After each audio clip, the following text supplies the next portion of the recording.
So hello, everyone. This is Kelly T. Woods here in Anacortes, Washington, and I'm so pleased to have as a guest here today on this series of my interviews with hypnotic men, Graham Old.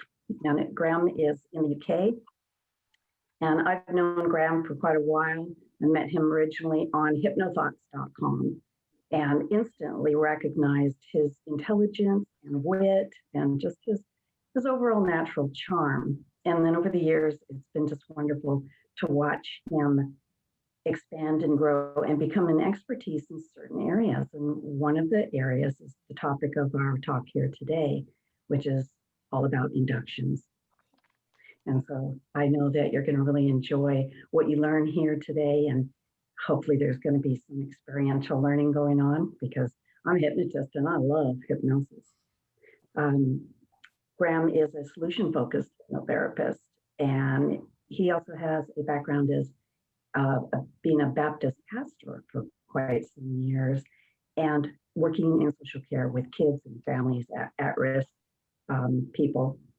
And he's now not only a practicing hypnotherapist, but he is a speaker and he trains others. So it's got a broad span of talents. And Graham, welcome here today. I'm so glad to have you. Thank you. Absolutely delighted. All right. I think the closest we've got to properly meeting is I think you once left me a voicemail and I think I left you a voicemail in return. And that's as close as we got to meeting in about 10 years, I think. So it's good to kind of get this close to meeting you now. It is, and it's kind of silly when you look at how simple it is, right? Especially with the technology that we have now. But better late than never, and here we are. So I wonder if you would like to just start off with the bang here and demonstrate something for us. Yeah, get us in a great state of learning. Shall I do a rapid induction on you, Kelly, or? Sure, or you know what, you can choose. You mentioned something about a 3 puffs induction that got me kind of intrigued. Is that something that you can a variation? Yeah, you know, Dave Ellman's induction, what became the Ellman handshake, was originally demonstrated with 3 puffs of a cigarette. And it's not really right to be doing that in a hypnotherapy clinic nowadays. But I've got a variation of that I can either show all of you or one of you, or how would you like me to demonstrate it? Sure. Yeah. Just go ahead? Yeah, why don't you just go ahead? Okay. So in a moment, I am going to do something or say something that will create a moment of happy surprise. And when you feel that happy surprise, your eyes are going to want to close. You know, like when you're reading a book at nighttime and you're really enjoying it, but your eyes are getting heavier and they're wanting to close, but fight it, don't let them close. Then when I do the second happy surprise, you're going to feel a real urge for your eyes to close. Fight it. If they do close, open them again. The third time, when there's a happy surprise, you can just close your eyes and let go into that nice, enjoyable state. Okay? Sounds wonderful. I'm going to actually put us on the gallery view, and whoever wants to participate, enjoy. All right, whenever you're ready, Graham, I'm ready. Okay. So the idea is happy surprise or surprising happiness, wherever you want to look at it. I'll say or do 3 things of happy surprise. And this first time, your eye's going to want to close, but fight it. Number 1, boo. And just feel, as you blink, as you feel those eyes wanting to close, just keep them open.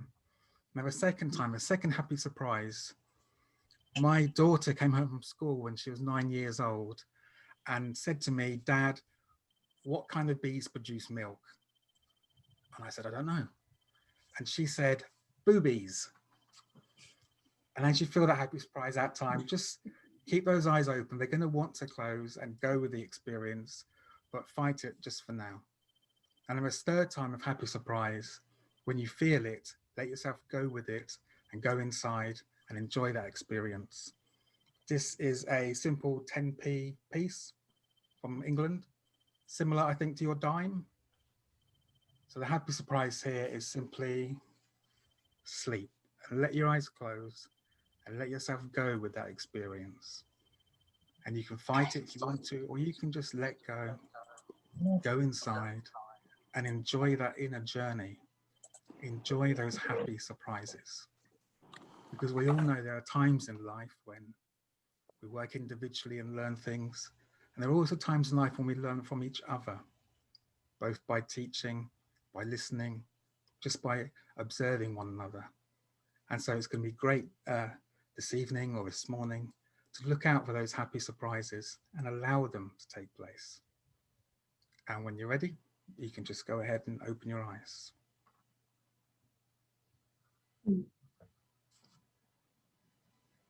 That was lovely. I really enjoy that.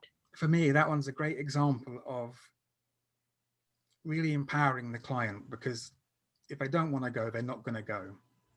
But if they want to, they're almost egging you on for the next stage. They're almost getting impatient as they want to go into trance, which obviously makes our jobs so much easier. Yeah.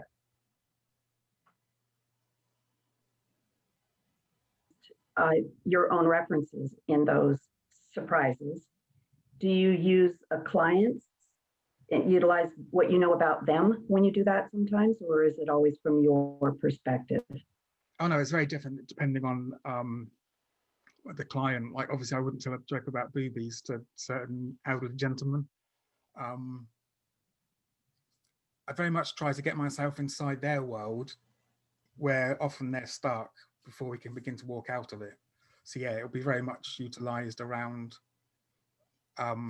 what they're experiencing. I have actually done the 3 puffs on a cigarette, but it wasn't an invisible cigarette. And this was effective because this was a client who'd previously seen me for smoking cessation.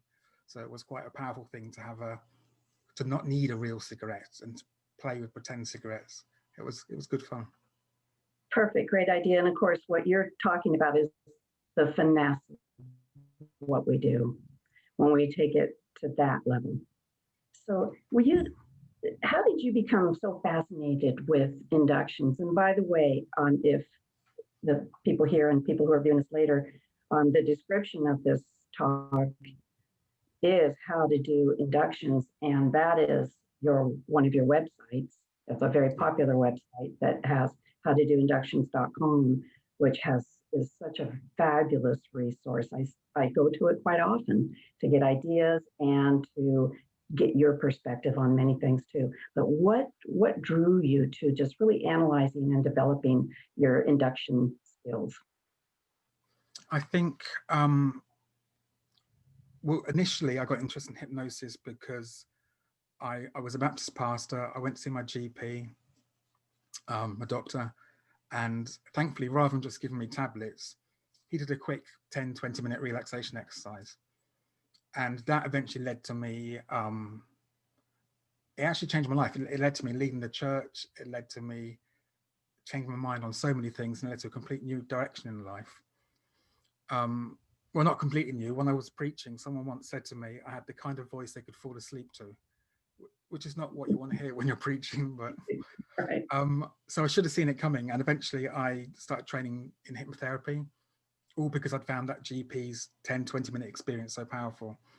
But when I qualified, it was around the time when street hypnosis was taking off. People like Anthony Jacquin and James Tripp were anywhere and everywhere. And I noticed it became really common for street hypnotists to not necessarily mock, but to downplay longer inductions, because obviously they're in the moment, they want to do a quick routine. So you'd almost hear someone going, oh, you mean you take 10 seconds to do an induction? That's far too long. And to me, that was just, it made no sense, because 10 minutes had changed my life. So I knew it was important. And it also led to people, you'd hear some hypnotists or some hypnotherapists saying, oh, I don't use inductions anymore, as if like it's something you move beyond. And it was just so different to what I'd experienced, where the beginning of what happened for me, the relaxation, changed my life. And so I had to try and juggle with these people who are getting hypnotic results without inductions, my own experience, and then just figuring out where it all fits together. Because the one thing no one talked about was, in more than a general sense, what is an induction for? We had the general, oh, you do an induction to get them into hypnosis, but there wasn't a lot of discussion of how. So how does that happen? How does this thing we do equate to getting into hypnosis? And then what's the connection between that and the hypnotherapy? Are they completely separate? Is it all one long thing? And I think maybe because I've got Asperger's, I get easily obsessed with things, or very enthusiastic is a better way to put it.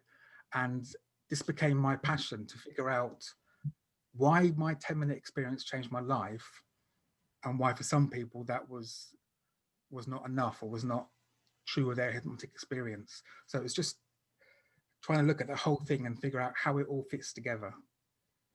Because people very often would treat the induction as the bit you did to get out of the way to get onto the real work. And that was so opposite to my experience, I just had to look into it further. That's fantastic. And I appreciate your perspective on that also, because initially that's what I thought. The induction is just a tool that moves you into where you really do the work. And it was like you, through the experience myself of hypnosis, that I learned otherwise. So we're going to be really exploring these ideas, and I'm so excited about this. So,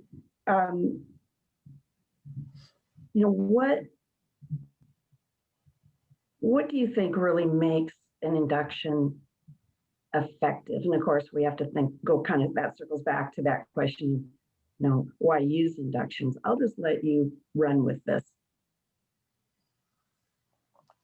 For me, an induction is, well, it's the beginning of hypnosis. It's not like you do your induction, then you do your hypnosis, then you do your deepener, then your hypnosis, then you wake up. It's a process. An induction is the beginning. So I see an induction as a microcosm of the whole experience. So I now talk about something called A4. And then it became A4 plus 2, which just started sounding too ludicrous. So I still call it A4. And I think a decent induction, an effective induction, has exactly the same qualities as an effective hypnotic experience. So you agree expectations, you have like a hypnotic contract, you have an agreement of what is about to take place, you attract the attention almost just in a click of the fingers, or you just get someone's attention, then you absorb their awareness, and then you alter their experience. So it's A4. You agree expectations, you attract the attention, you absorb their awareness, and you alter their experience. And the A4 plus 2 bit was part of absorbing someone's awareness, is activating their imagination and arousing their emotions. So for me, that's what it's all about. The induction is the beginning of hypnosis. So an effective induction is exactly the same as the elements of an effective hypnotic experience. I like the way you broke that down, those elements of what an induction, ideally should contain. When does the induction actually really start for you? That's such a good question. I think with the first thing I say, well, I mean, in a sense, and obviously all of this is very general and flexible, there's not hard and fast rules. Some people come into your clinic with such high expectation that they've done the induction before they get there. They've got to open their window on the world of possibilities. But often it will be, I think, the first thing I say. So over the years, from working with solution-focused therapy and social services, I've got used to not starting by saying, what's the problem? Or what can I help you with? Because that just keeps them in that problem trance, which is what they're there to get away from. So I'll normally start by saying, come in, it's great to see you, I'm excited to be working with you. And then something like, when you leave today, how will you know it's been a success? And immediately you're progressing into the future, you're building expectation, but you're also framing things in terms of what they want, not what they don't want. And for me, that's kind of where the induction begins. Before you even get to anything that looks hypnotic, it's just with that framing of what's going to happen in the next hour. Does that make sense? I think that absolutely makes sense for me. And, you know, one of those elements that you mentioned, which, you know, I learned this from Michael Elner, is the importance of exciting the imagination for change. And I think you said activating the imagination, but really turning their attention towards what that change is going to look and feel like, and then maybe even some of the steps towards it. And I found that even in, you know, that initial phone consult, we're starting to do that. And I'll do it in a casual manner, of course. And can you imagine how following our session, you're going to be blah, blah, blah. And we know that a lot of the work that we do is to help teach people how to pay attention in a different way. And right there, you know, that is a form of an induction, isn't it? It's moving them into that state. And maybe it's going to be a few days, maybe it's going to be a week until they actually come to see us in person or online. But their subconscious mind has already been selectively pointed towards that change. And I think that this is such a powerful point that you're making, to be focusing on what's possible, what's even probable, rather than what they're trying to avoid. And it can be a great relief for a client who's had other kind of therapy, because we want to be something different, don't we? Absolutely. I mean, for me, I don't know if this makes me a bad hypnotist, but I don't think so much of making suggestions to my clients. I think of myself as opening up possibilities, because I just think people who come to see us, the sort of issues we work with are generally interrelated anyway, but they're very much, in my experience, around someone being stuck in a certain loop or a certain expectation, experience of the world. And if I saw myself as making suggestions that things could be different, they would rebel against that, because everything within them is going, well, no, this is the world. So if all I do is open a window of possibility and do something or say something that makes them go, what if? That's huge. And it's exciting, and it's less threatening than, in my experience, being commanding or making suggestions or getting them to do what I want to do. Just allowing them to kind of just pause for a moment and go, just imagine a possibility. And that can be life-changing. It sounds so simple, but when someone genuinely does that, it's like they take a step into a different train and go off in a different direction. I love that. Do you find that have you ever formally classified inductions into different kinds of groups? Or is that just something that you're kind of doing off the top of your head? No, I do. In my book, Therapeutic Inductions, I classified them. I don't tend to think as structured as it needed to be for a book. But, you know, things like eye fixation, relaxation, surprise, revivification or reinduction, confusion. I think of them as categories or maybe themes, because I'm thinking about what this person needs to experience to open that window of possibility. So I don't tend to think I need to do a confusion induction on this guy. I just think, okay, I need to do something that helps loosen his thinking a little bit. And obviously confusion would be one of the things you'd use for that. Okay, great. So maybe we should have another example of an induction, one of your favorites, or something perhaps that we may be familiar with, but you have a spin on, or maybe it's going to be something brand new. I'll let you choose. Okay. This might be easiest if I do it with one person. Is there a way to do that? Yes. Well, we go into the gallery view. Or wait a minute. Let's see if I unpin you.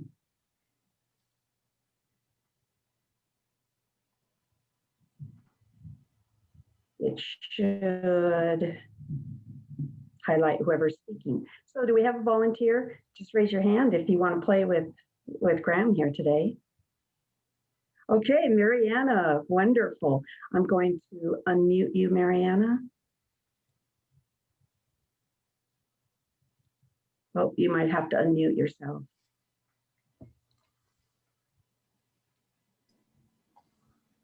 There we go. Hi, Mariana. Good to see you. Do you know Graham? I do not. Now you do. Yes. Hello. Hi, good to meet you. Nice to meet you. So are you happy for me to demonstrate something with you? Absolutely. Now, ordinarily, before we'd got to this point, and we would have talked a little bit, would have hopefully gained some rapport. And I think of bringing magic into a hypnosis session, not literal conjuring, but just talking and thinking in such a way that the air almost crackles with possibility. Do you know what I mean? Absolutely. When yes. you find yourself thinking, what if? Or maybe anything can happen. And this is a little induction I might use on those such occasions. And depending on who I was working with, it might feel like an induction. It might feel like a little game, but I think it's fun. So should we do it? Yes. Okay. Absolutely. I'd like you to find a spot on the back of one of your hands to focus on. And it doesn't matter if you focus all of your attention on that and become absorbed. Just allow yourself to focus on that spot and almost feel as if the whole of your body's focus is on that one point. And just continue breathing and enjoy that experience of precise focus. And now what I'd like you to do is take your other hand and lift up that arm by the wrist. So the arm that you're focusing on, lift it up by the wrist till it's about, say, chest height. And just hold that gently. Gentler. In fact, I'd suggest you hold it as gently as you possibly can with the arm still remaining in the air. Gentler. Hold it so gently that you can barely feel it. And that could be an interesting experience. And when you are confident that your arm will stay up on its own, you can remove the other hand and see what that feels like, just floating in the air of its own accord, and continue to absorb yourself at that point, and maybe even allow your eyes to close as your whole awareness becomes absorbed in that point in the back of your hand, wondering about the possibilities of how you can do things you didn't yet know you can do. And just allow yourself, that's it, to enjoy that experience. You deserve that. Learning can be fun. Happiness can surprise us sometimes. And we can find ourselves lost in a wonderful, magical world that we did not even know we knew how to create. And just as that hand begins to float down now, you can decide for yourself when it reaches your lap or reaches your side, if you want to go all the way into hypnosis, or if you want to use that as a signal to let you know to return and share your experience with the rest of us, knowing that your subconscious and your conscious mind are working together and learning from this more than you ever thought possible. That's it. And all the way.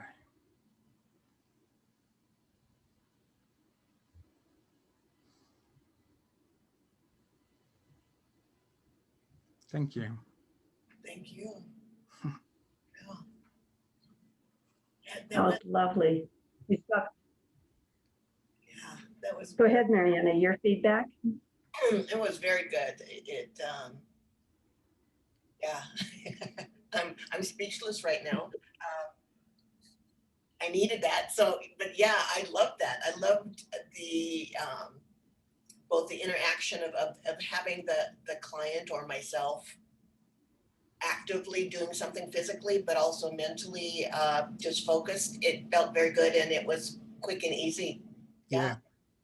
When I teach this, until I demonstrate it, people kind of look at me suspiciously like, that's far too simple. That's not going to work.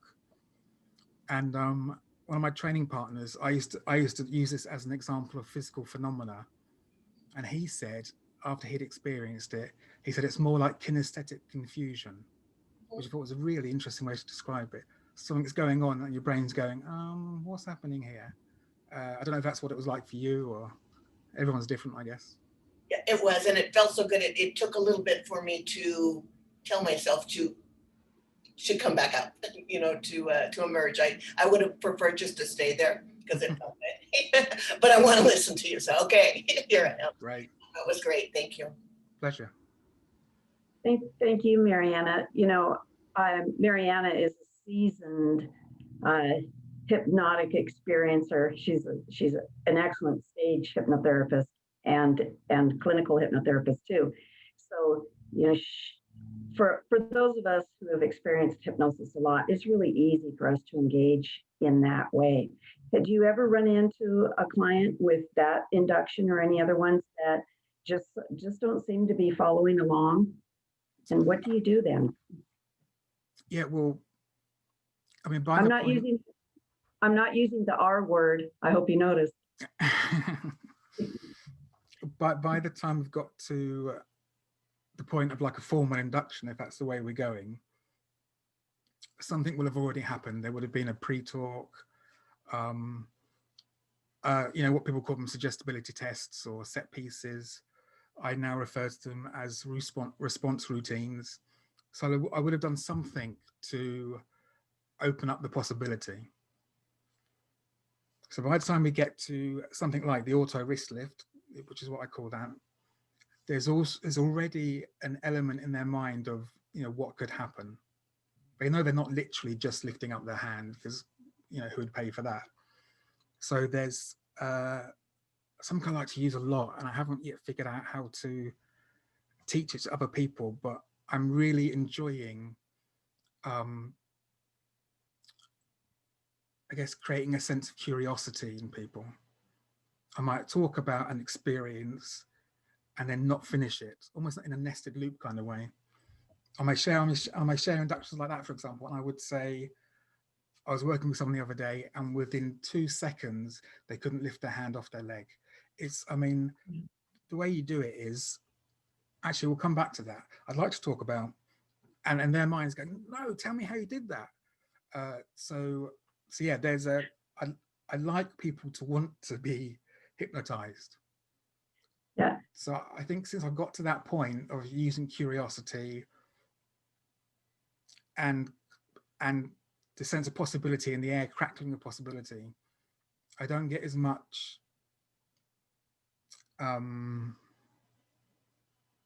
things don't fall flat as much as they used to.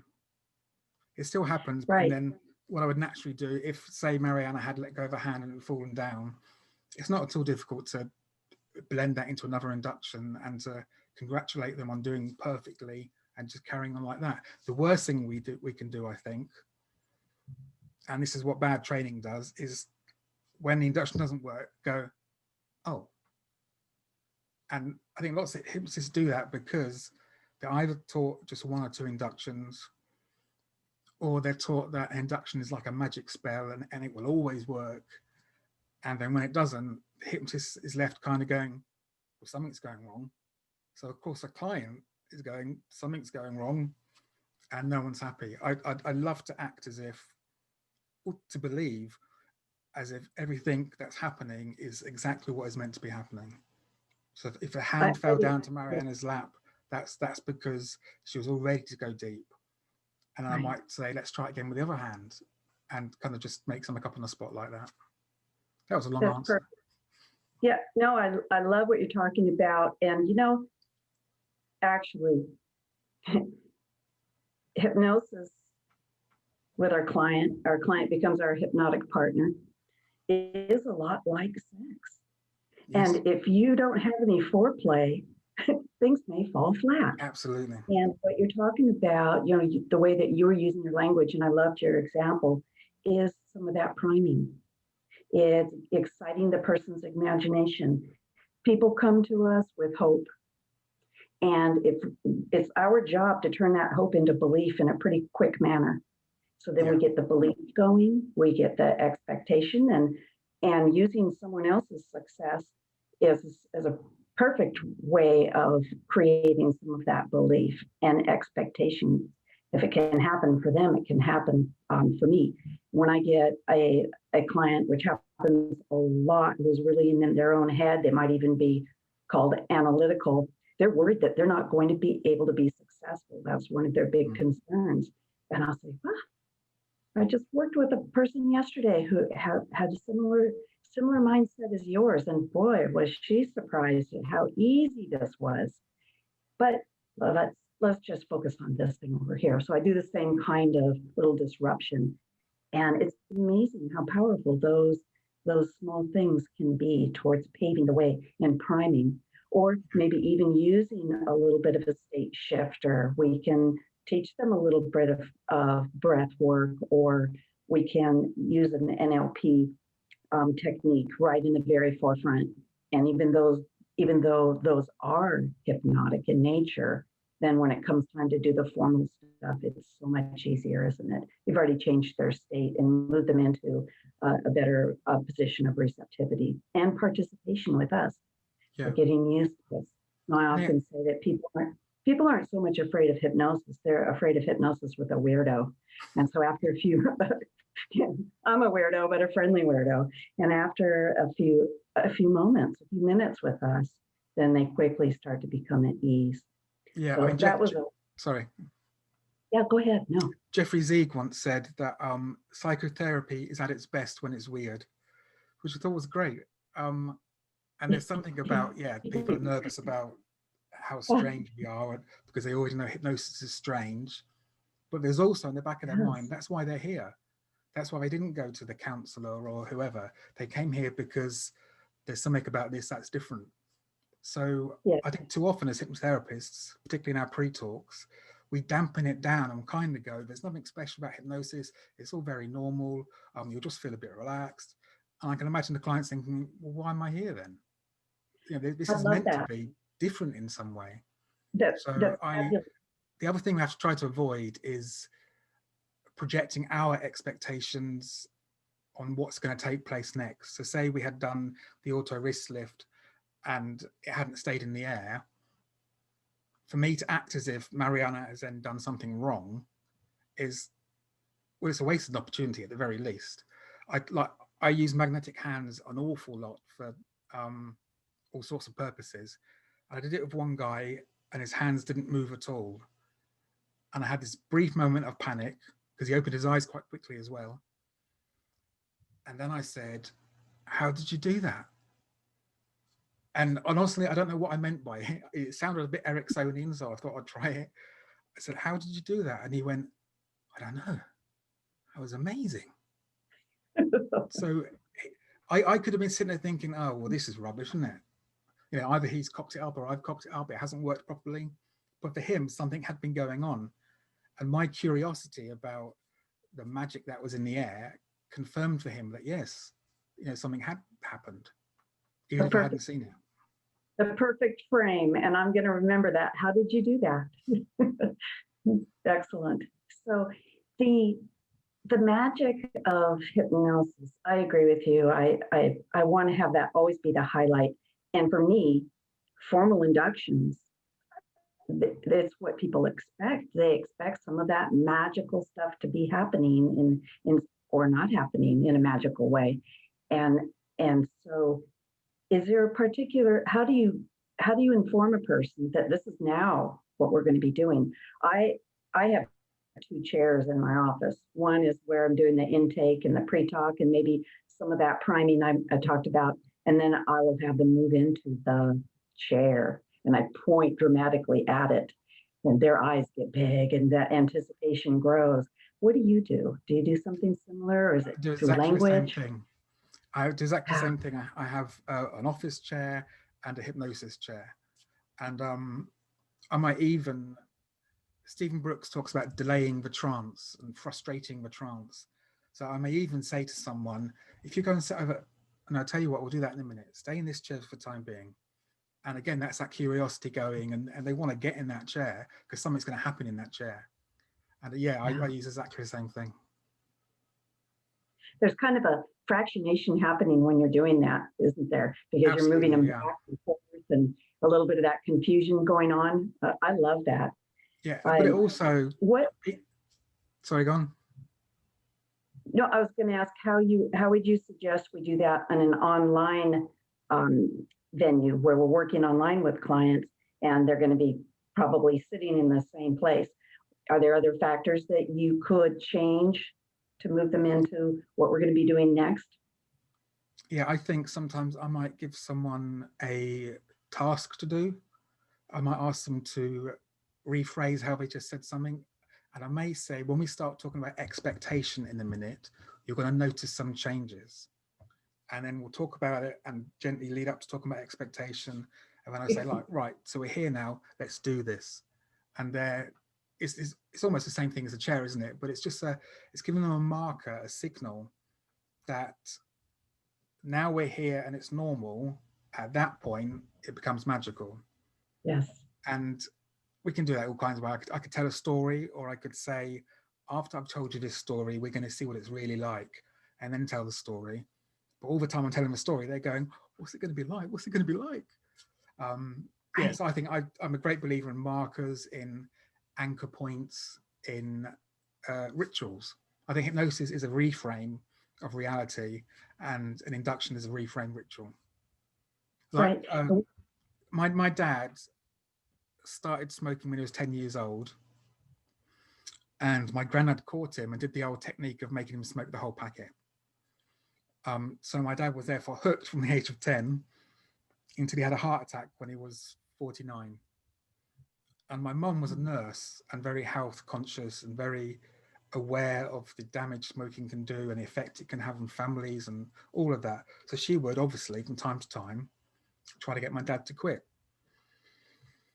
which always went really badly.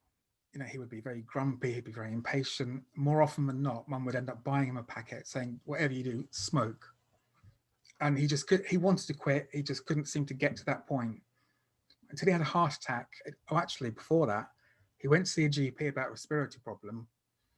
And he said to the GP, will it help if I stop smoking? And the GP went, no, I wouldn't worry about that. And mum was furious. Anyway, at 49, he has a heart attack. And he comes around, he's in the hospital bed, and a doctor says to him, if you don't stop smoking now, you'll come back and you may not leave. And whether that's a helpful way to put it quite like that, it worked. That was like the click of the fingers or the splash of cold water in the face. My dad quit just like that. He found it relatively easy. And I think that an induction gives us an excuse or an explanation. If I want to explain why my hand is up in the air on its own, we'll be like, well, it's that thing we just did. It's that induction thing. If I want to explain how I can now just not smoke, like, oh, that thing we did when the magnets moved together. It's like it gives you an excuse or an explanation. It gives you a way to dig into a resource that you maybe knew you had, but you didn't know how to get to. That's a great reason to use an induction, and then to be able to map across whatever happens in it, yeah, towards their goals and towards the experience about that goal that they have in your hypnosis. And you know, I love the word ritual. I think that the formal hypnosis, the inductions, the deepeners, whatever experience they have, the future pacing, all of that is the ritual that's affirming whatever happened prior to that. And this is why I love what we're talking about. And I know that, you know, listeners of this are getting the idea of how important that period before the ritual is and how powerful it is, where we can be reframing and setting up that expectation and activating the imagination for change. So, and then we do the ritual, and that's what ties it all together. Yeah. So you mentioned to me the phrase therapeutic induction. Can you talk about that? Oh, gladly. What does that mean? Therapeutic inductions came about when, so I was thinking about inductions and what they're for and why some people don't use them, and some people say they're not necessary. Some people say you have to do it and you have to do it right. I was thinking all about this world of inductions. And it was that question that we kind of alluded to earlier, what's an induction for? And what makes an induction effective? What makes an induction work? And I realized there was an unspoken assumption there that we knew what it was for. What makes an induction effective, but we never said effective for what. So I began to think, what is the induction actually for? And I love reading hypnosis research. I geek out on all of it, but I think there still is no conclusive evidence one way or the other on whether there's a hypnotic state or whether, you know, all these kind of debates that happen. I don't think anyone's won the debate yet. So I started to think about the experience of the client, because that's all I knew. I couldn't prove the brain waves or anything else. What's happening in the client? What is the induction doing for them? And that's kind of when I thought back to my experience of relaxation. And that induction wasn't just to get me to the point where, you know, the doctor could say something or give me a pill or let me leave. It was that induction did something. That induction in itself was therapeutic. And so that's I got into this whole massive long journey, and I'm still excited about it, recognizing that an induction is about more than what you do to get someone into hypnosis. It's a therapeutic frame setter. It gives you an idea of what's going to happen next. It establishes roles. It talks about how I'm going to act towards the client and how the client is expected to respond. It's a learning experience. I basically have 3 questions when a client comes to me. So say someone comes in and they say they've got a phobia of driving. And even if I start with a positive question about how we know this has been successful, people still are often stuck in their problem. And I say, well, I'm just really nervous about driving. And I might say, so how will you know when this has been successful? What do you want instead? And I say, I want to be calm. So I've got calm as the goal. And there's 3 questions I ask. And that is, what kind of resources does this client have or could they get to reach that goal? Secondly, what kind of mindset do they need to be in to get those resources to meet that goal? And thirdly, what kind of experience do they need to have to get into that mindset to find those resources to meet that goal? So the induction becomes like a therapeutic journey. So that's why I often think now, I don't tend to use inductions or the categories of inductions for particular client bases. You know, like some people will say an authoritarian person, you should use a directive or non-directive or whatever. I use induction more because I'm focused on the goal the client has. So if the client comes and their goal is to be able to relax quickly, my induction is going to be something that involves a quick state change. So they can learn through the induction, they have the resource to change state quickly. They know what kind of mindset to get in to get that resource, and I'll give them the experience to discover that mindset to get that resource. I mean, I could talk about this all evening. I love the whole idea of therapeutic inductions, and without wanting to sound arrogant, I wish I'd been taught it, because for me, it frames lots of things together. I no longer think, how is the induction related to therapy? I think, well, the induction is the therapy. Yeah, that's the short answer. That's beautiful. I love the short answer, and maybe sometime I'll be able to hear from you the long answer. It's fascinating to me too. And, you know, I also think of it as therapeutic, but instructional in nature. And Richard Nongard taught me this, that everything we do, every nuance is instructional to our client. And this is the difference between us preparing them a delicious fish meal and us teaching them how to fish and cook it themselves, right? And so when we can teach a client how to make that quick shift into relaxation so they can replicate that on their own, well, that's going to have such lasting benefits, and it's going to be that positive neuroplasticity that many clients need. And, you know, I think this is one of the disservices that some trainings give, is that one session is going to change everything for a person. And for clients in particular who have chronic issues, who have been stuck in those states of anxiety, chronic stress, pain, insomnia. It's going to take more to rewire those mechanisms. We can certainly shift and reframe whatever is kind of sustaining it, but just for their neurology, giving them a tool like that. And sometimes, just like for you, all it needs is that one experience, which can be brief but profound. So would you give us a brief and profound experience in a quick state shift now? Can you demonstrate something that you would use? So a quick demonstration. Is that what you want? Well, yeah. Okay. So I might say to someone, in a moment, I'm going to say the word sleep. And you guys can either just watch this description or go with it. It's up to you. In a moment, I'll use the word sleep. And you know that when a hypnotist talks about sleep, he doesn't mean normal sleep. He means that daydreamy experience, that kind of feeling when you're not fully asleep, but you're not quite awake yet either. So in a moment, I will use the word sleep and you'll close your eyes. And when you close your eyes, your head can drop forward. And as your head drops forward, you can go off to that daydreamy state. So that word sleep is simply an invitation to you to begin that journey. I'll use the word sleep. You will close your eyes. When you close your eyes, your head can drop forward. And as your head drops forward, you can go off into that daydreamy state. You ready? Yes. Sleep. And allow those eyes to close. Allow that head to drop forward, and as your head drops forward, you can go off to that daydreamy state, whatever that might mean for you. And yet your subconscious mind knows there's a level of sleep even lower than this one. So in a moment, I'll have you open and close your eyes.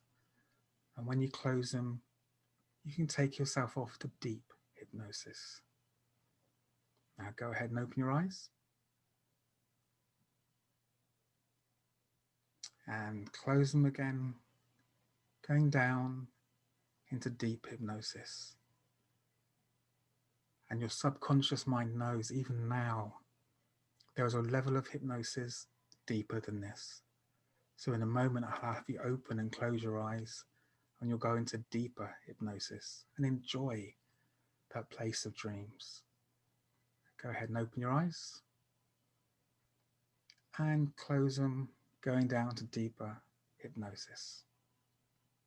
And now your subconscious mind knows there is a level of sleep even deeper than this. Deepest hypnosis. That place of dreams and possibility. So in a moment, I'll have you open your eyes.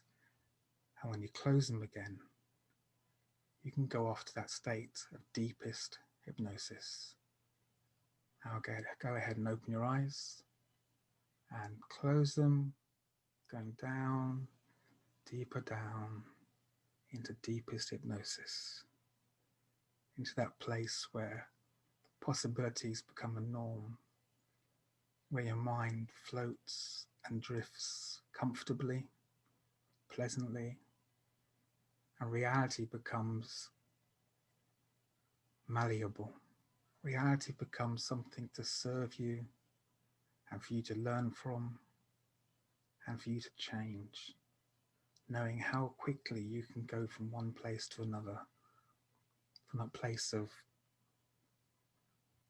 normality when you came in here today to this place now of possibility, endless possibility.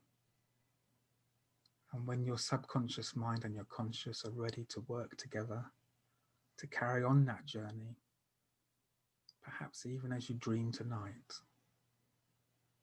you can go ahead in your own time, open your eyes.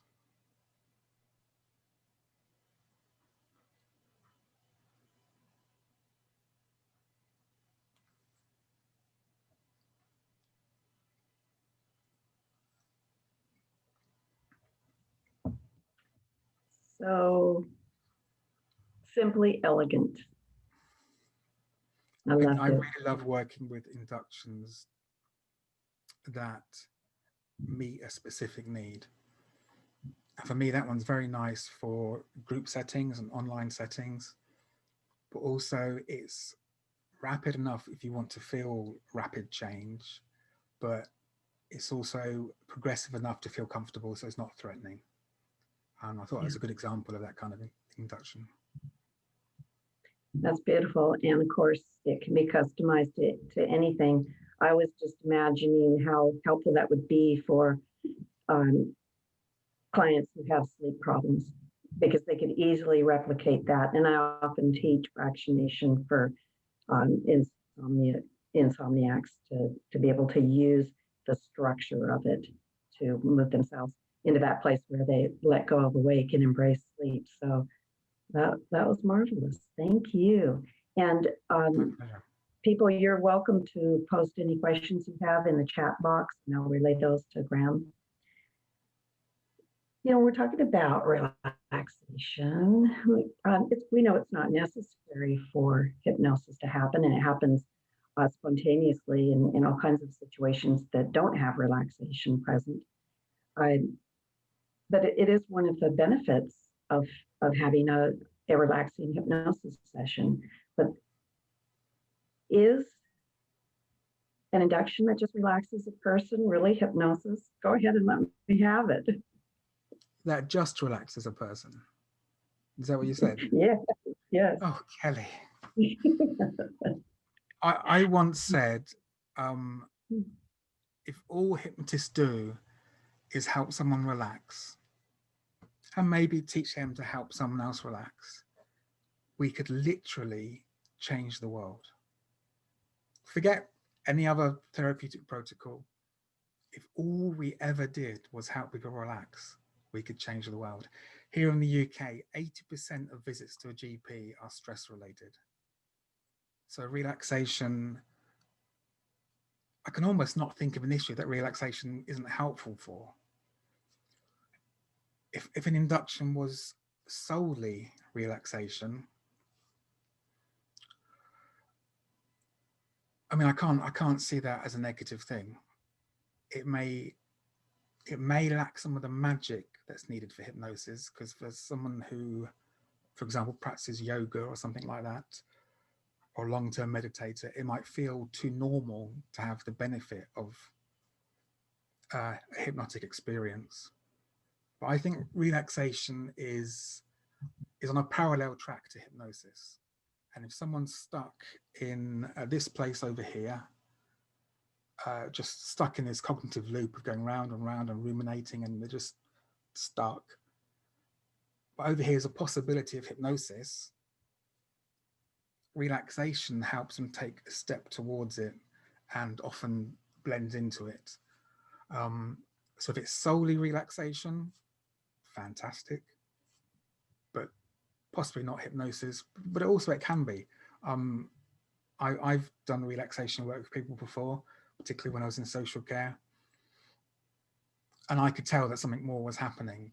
It's easy for someone to slip from relaxation into hypnosis. And I think that's why it's used so often. You've already opened the door of what's possible. Like when I had that experience with my GP, I genuinely thought I couldn't relax. I thought something about my makeup or whatever it was, I can't relax. So I wouldn't have thought of going to a hypnotherapist.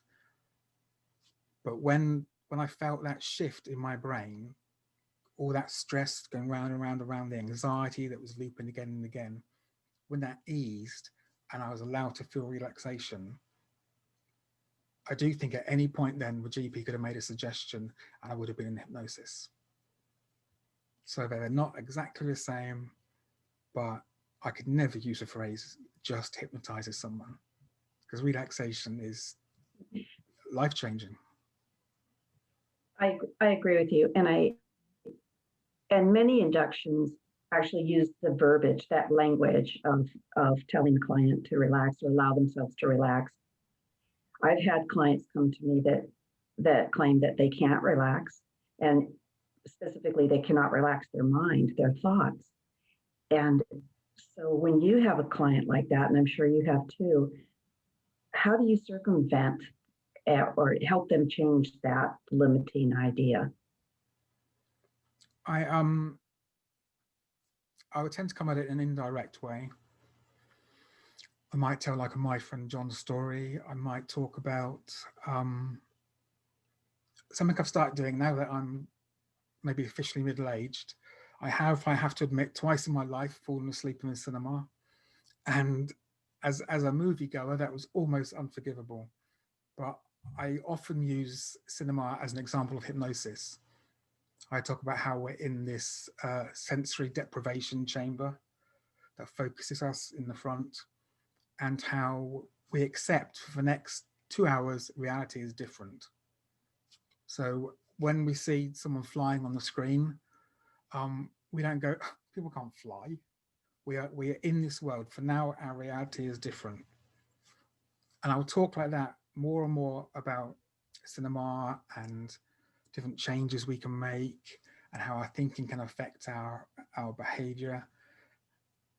And I'll gradually drop in these stories of how I've fallen asleep, of how I've got so absorbed in a film that I've just melted away. Or it's been so dark and quiet that I've fallen asleep and woken up feeling wonderful, that kind of really satisfied awakeness. And I find you can talk in such a way to relax someone. I think with practice, it's not an extraordinary thing for us to be able to do, which it comes quite naturally after a while. So rather than talking about relaxation with these people, I would talk about being absorbed, being quiet. I would talk about fishing. I would talk about, I had a weightlifter come once, and he was talking about the thrill he gets and how pumped he feels.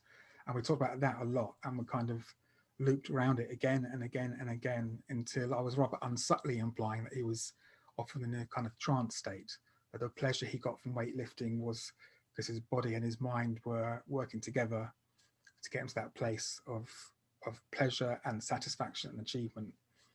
And we were pretty much talking about relaxation with different words. And when you've got someone agreeing that, yeah, they do that, they do get absorbed, they do kind of get lost in this experience, they do melt into a painting that they're painting, or they just drift away when they're watching a film with their loved one. We're there, really. We're talking about relaxation already. For some people, I may say, do you see what you've just learned to do? If I think they need to know that they can do that. For others, I wouldn't use the R word. I'd let them just maybe later figure it out for themselves. Because some people don't like to relax. They almost oppose it.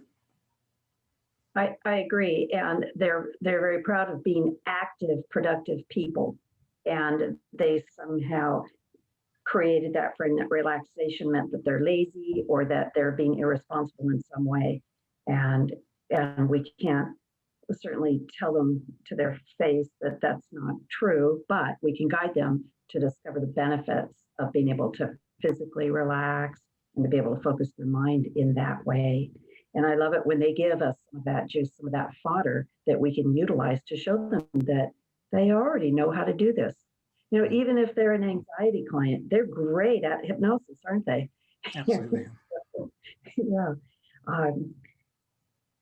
So I had one person. Sorry? No, go ahead. I had one person come to see me who was an athlete, a cyclist, a competitive cyclist, who would talk about how he can't relax. And he didn't openly say this, but he almost saw it as a weakness of character, I think, that, you know, people relax. There's far too much you could be doing. You could be running another lap. You could be kind of reading another book. Who's got time to relax? But he was well aware that when he had injuries or when he needed to kind of take more care of his body, a sports massage was really good for him. And it just made it all too easy. We just talked about hypnosis as a mental massage, and it's almost a way of giving him permission to go, look, I won't tell anyone, but you can relax if you want. It's just, I guess, finding frames people can work with, hopefully keeping them as flexible frames so you can go in different directions. But yeah, if someone has a problem with the word relaxation, I've got no problem with dropping it. Right. And I think these are great tips that you're giving for when we're working with clients during the session, and in particular that first session where we're laying down the foundation of anything that we're going to be doing in later ones. Let's talk about self-hypnosis. And, I was talking about, when clients have chronic issues, the importance of them to be able to use whatever they learn from us. And do you have a specific self-hypnosis induction that you use regularly that you teach to clients? Well, the first thing I do is recommend that someone gets hypnotized by a hypnotist. I think that makes self-hypnosis afterwards far more likely to be successful. Then, secondly, until about Why is that? Can you expand just a little bit about that? Why is it more beneficial for them to be hypnotized by a hypnotist first? I think if I asked you to follow a recipe to make a really good apple pie, and you'd never tasted apple pie, you wouldn't know what you were trying to do. And although each hypnotic experience, even with a hypnotist, can be different, a client is more likely to be able to relax and go with their self-hypnosis if they're not also thinking, is this right? Is this meant to be what it's like? Am I doing this correctly? It just takes away that one level, because they will assume it should be like it was with the hypnotist and relax into it a bit more, in my experience. Okay, thank you. I start at that point, and then until Corona started, I would use what I call the FRIT induction as my main self-hypnosis induction. It stands for post-hypnotic reinduction training. And actually, I was going to say at the end, I'm happy for anyone in this group to receive a free copy of a PDF version of the book I wrote on that topic, because it's quite useful, I think. But there's a new induction I've been experimenting with since about March. I think it was around Corona time when I went almost fully online. And it's called the Clench-five, I'm not quite sure yet. And I find this very, very useful. It has elements of some early work of Elman in, and it's inspired by Kay Thompson. Don't know if people know Kay Thompson, the hypnotherapist. I don't. She was one of Erickson's students. And it's a really simple induction to use. So I can either show you me doing it and try to explain it at the same time, or if you have a volunteer that you want me to show it to. Yeah, let's see if we have any volunteers. Anybody want to experience this self-hypnosis? I would. This is Tina. Oh, okay, Tina. Can you enable your camera? Let's see. I have it on my phone. There we go. Oh, there we are. Hi, Tina. Nice to Hi. see you. Nice to Graham, see you. this is Tina Larson, and Tina, this is Graham. Have fun. Am I meant to be able to see Tina? Because I can't at the moment. Oh, okay. I can see her here. Can you look at, are you in gallery view, Graham? Can Can you you see other- There we are. There, okay. Okay. Hi, Tina. Good to meet you. Hi. Nice to meet you. Are you somewhere where it's safe for you to go into hypnosis? Yeah. Okay. I will explain what I'm going to do first.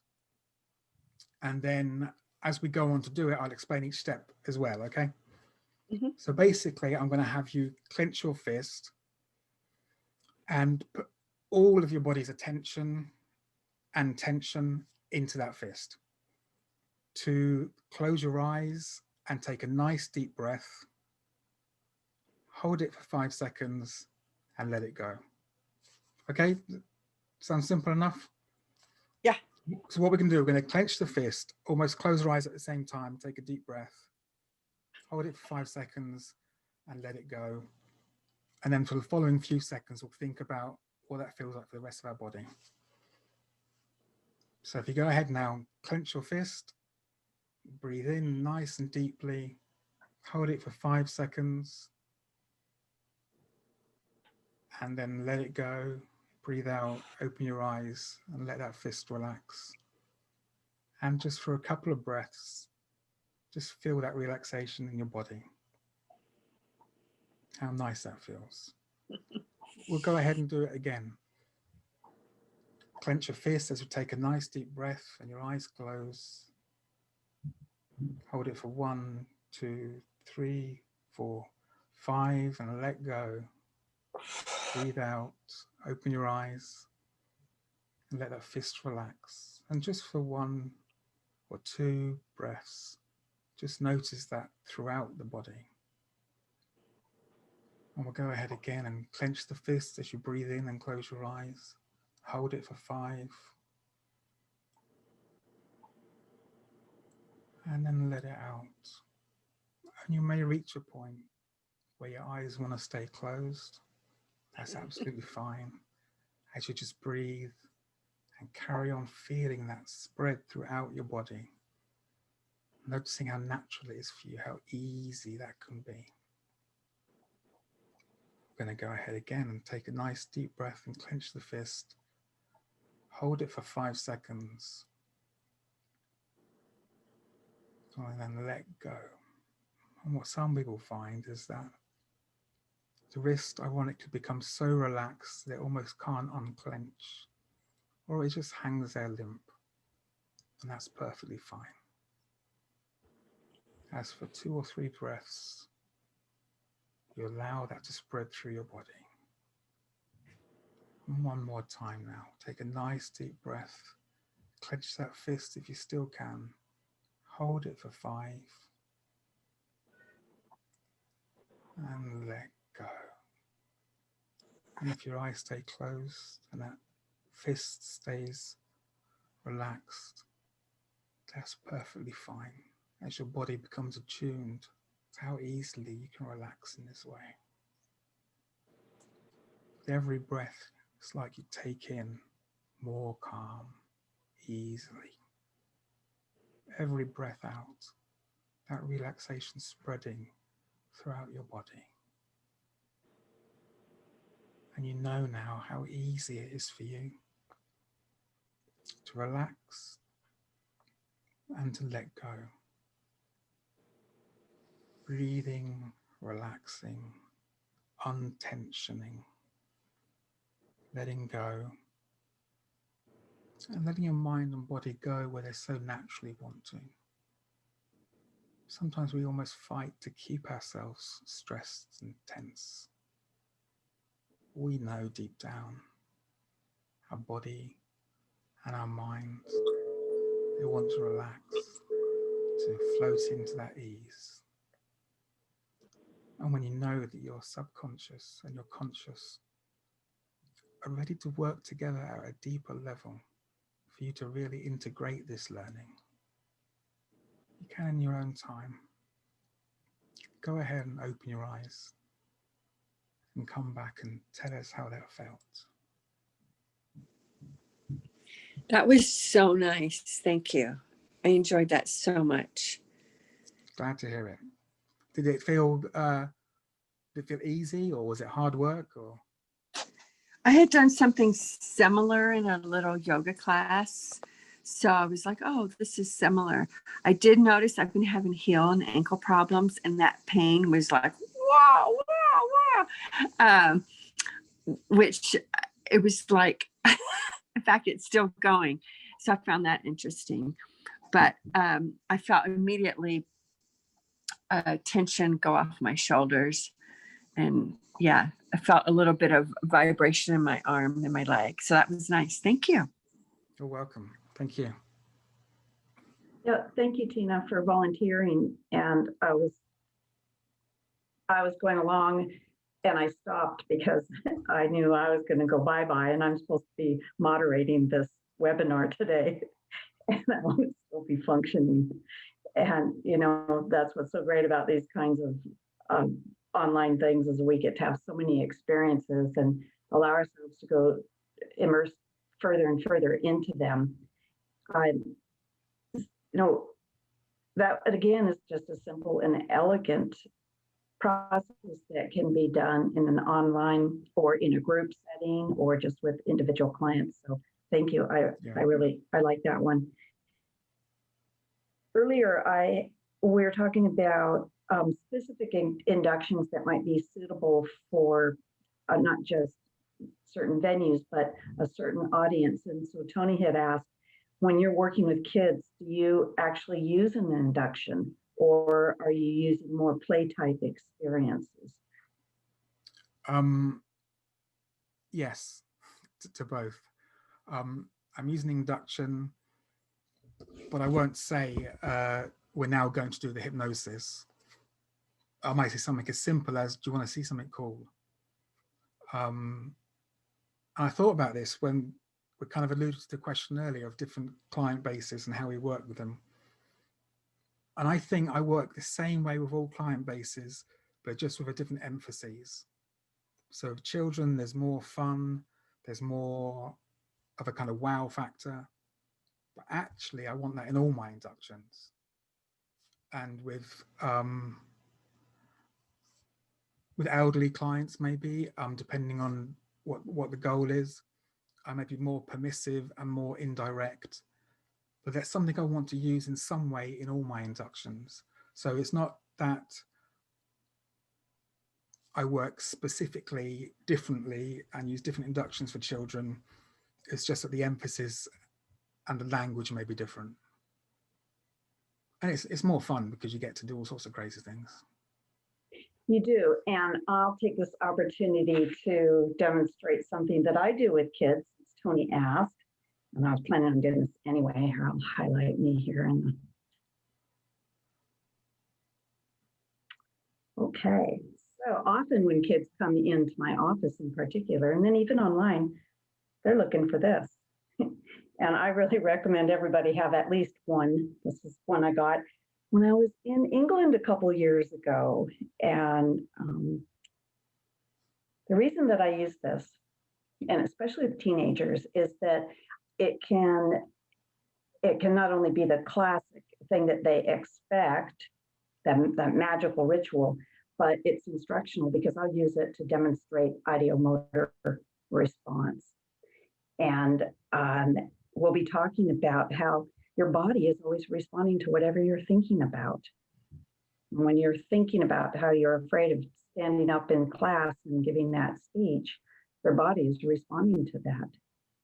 And when somebody is scratching their head, your body starts to respond to that too, doesn't it? So they usually get the gist of that. And then I will show them and I will demonstrate how I can just hold this and they can see my hand and that it's just holding the watch. I'm not really going to be moving my hand at all. It will be an unconscious movement that starts a response. And for example, if I want it to go from side to side, you can notice what starts happening. I might even have the kid select which way they want it to go. Maybe they want it to go to and fro from me to them. And by about this time, their eyes are getting really big. It's starting to occur to them that maybe they have some powers that they haven't been able to access yet. And I can go anywhere. I can think about, sometimes we're trying to make changes. Feels like we're just going around and around. We're just stuck in this cycle of repeating the same old thing.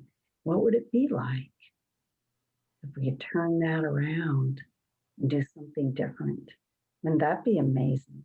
And you might even find that, like I showed you that bilateral stimulation thing earlier when you were feeling kind of nervous. Remember how your body just changed and everything got a little bit calmer just from watching that thing go back and forth from side to side? Or you might even find that happening to you now. You might even find that your eyelids are beginning to become rather heavy. You remember how you told me you saw that in the Scooby-Doo cartoon? Oh yeah, it feels good, doesn't it? And from here we can go anywhere, can't we? With a simple prop of the pocket watch. I love using props with kids. Fantastic. So yeah, that's just And again, being able to utilize what they've already told you, what you've already learned, to be able to tie that into the whole induction while teaching them that they have this ability. And this, I think, with all of our clients, but especially with children, so important to empower them and give them a sense of control in their lives. Yeah, one thing I found with teenagers and some preteens more recently in the last couple of years is I work predominantly with people on the spectrum or with anxiety issues. And when it comes to teens and preteens, most of them like online gaming. Huge numbers of them are into horror movies, which I don't quite get, but it seems every other film these days is a horror. And quite a few of them are into Minecraft or kind of strategic games, either online or offline. And those sort of things are so easy to utilize in hypnosis. Like if I'm just talking about horror movie and I'll say to them, have you noticed how when you're watching it, the hairs on your arm start to stand up? And they say, yeah. And I say, how do you do that? And they pause. And in that, I do another Stephen Brooks thing here. In that pause, when they're briefly thinking, how do I do that? I might say, where did you go then? And we're opening up the possibility that their mind can travel, that not only can they do these things, but they can at times intentionally do it as well. And that's really useful. And obviously with Minecraft, it's just wonderful because it's talking about creating worlds, talk about multiverses, all sorts. It's fantastic. Right. Yeah, And within that, yeah, within those worlds, they start to craft the solutions. Absolutely, yeah. And saying to them, some of them find it so powerful just to realize they knew how to do this all along. That can be that's an issue that takes that deals with more than one therapeutic issue.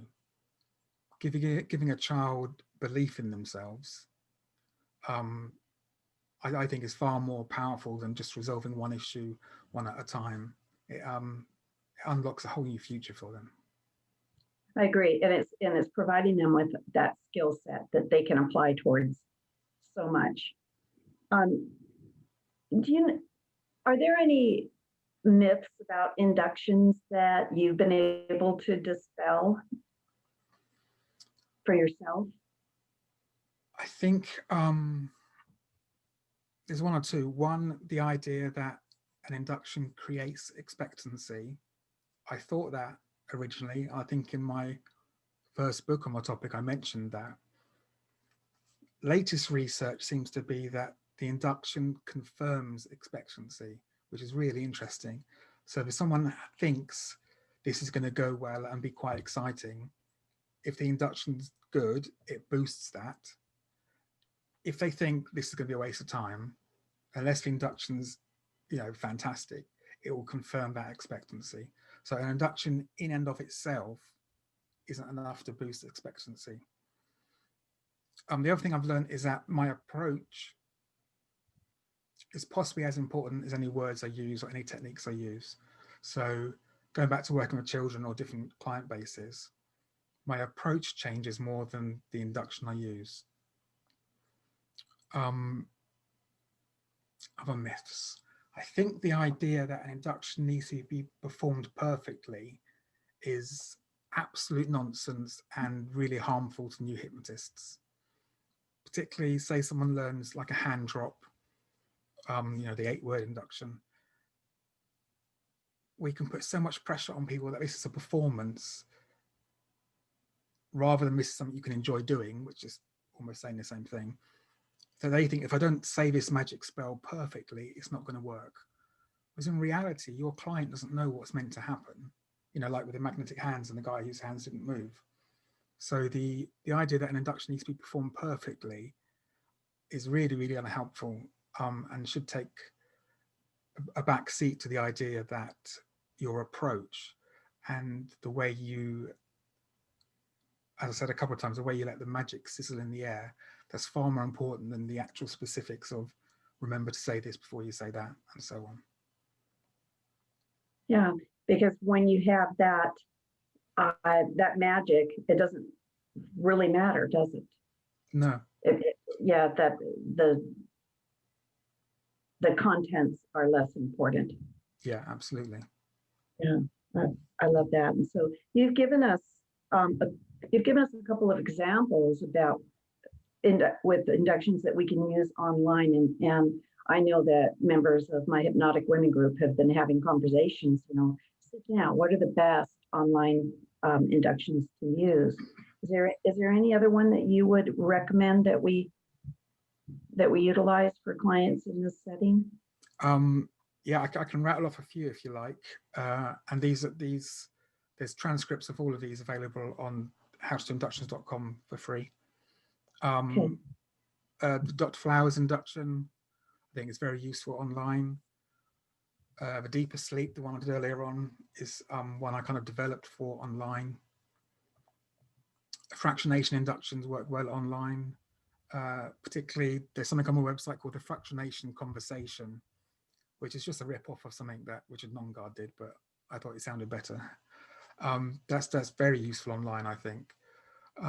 My friend John, the Alman induction. The Alman induction, many people seem nervous about using the Alman induction in groups online because I think mainly the element of lifting up the arm and letting it drop.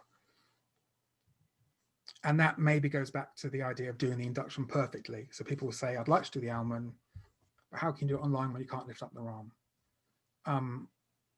And for me, the obvious solution was always, and I think I approached this quite naively in the beginning, was we'll get them to lift up their own arm. I can't be there to lift their arm up, but that they can lift it up themselves. And then whether it drops or whether it stays in the air, you utilize that and you carry on. So yeah, Almon works just as well online. But I would say that the main ones I go with are Deeper Sleep and Dr. Flowers. They work very well online, I think. Yeah, I love the Dr. Flowers. I've been using that one for years. And I also have been enjoying one that someone else actually named, because I put a YouTube video up of it, and it's based on one that I learned from Melissa Tears a couple of years ago in a training that we did for kids.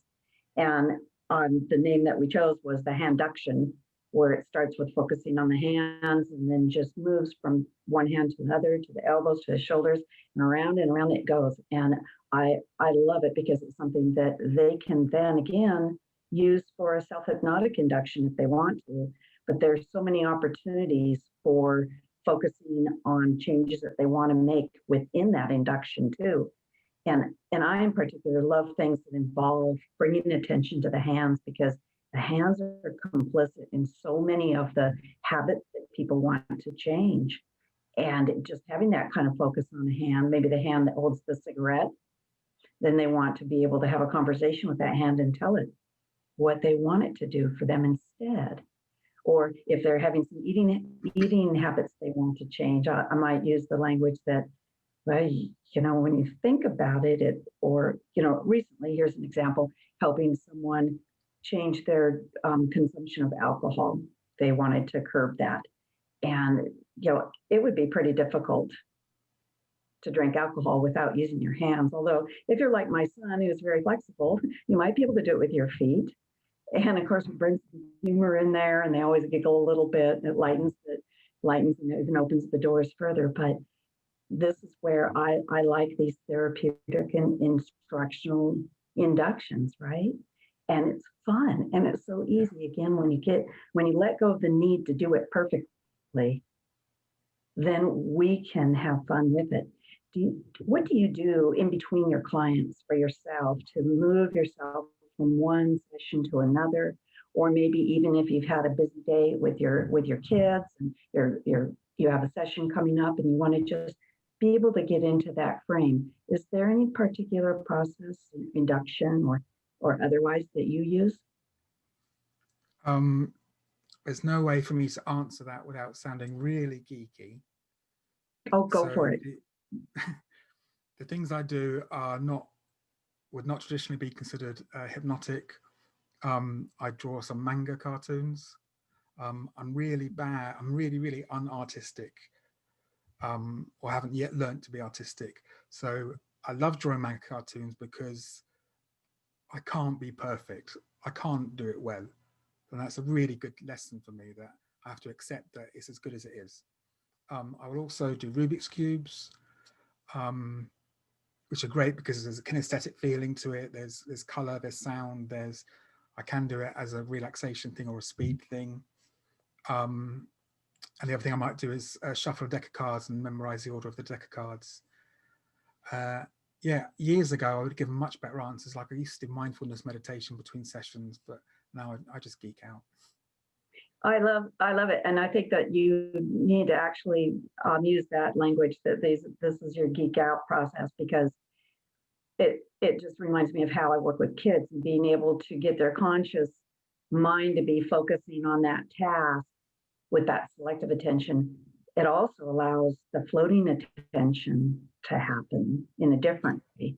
And so you move into states of receptivity that are fantastic. Another question that I had is that what's the difference between an induction and a deepener? That's a really, really good question. Because obviously, as I started exploring inductions, and I thought, okay, we do need inductions. I was then like, oh, so what's a deepener for?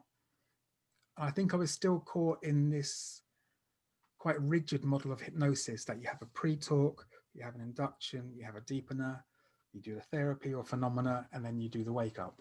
Whereas now it's much more, it's all connected and related. I think a deepener is useful because the induction, by its very nature, is quite a transient thing. An induction is an experience of change. So it'd be very easy to go, oh, that was cool, back to normal now. And a deepener is like a way of saying to someone, why don't we stay here for a little bit? So you had this cool experience where your mind just thought slightly differently, or you imagined in a way you wouldn't normally. And then you give the client permission just to hang around there and just enjoy it for the moment, not to kind of snap back too quickly. So it's a useful way of kind of saying, let's prolong this and let's solidify this experience. Whether that relates in a deeper state of hypnosis, I'll let other people argue. I sometimes say that when I do my informal phenomena at the beginning and the response routine, that's like pointing through a window and saying, look, another world is possible. When I do the induction, that's opening the door and putting a foot through and going, feel it, experience it. This other world is possible.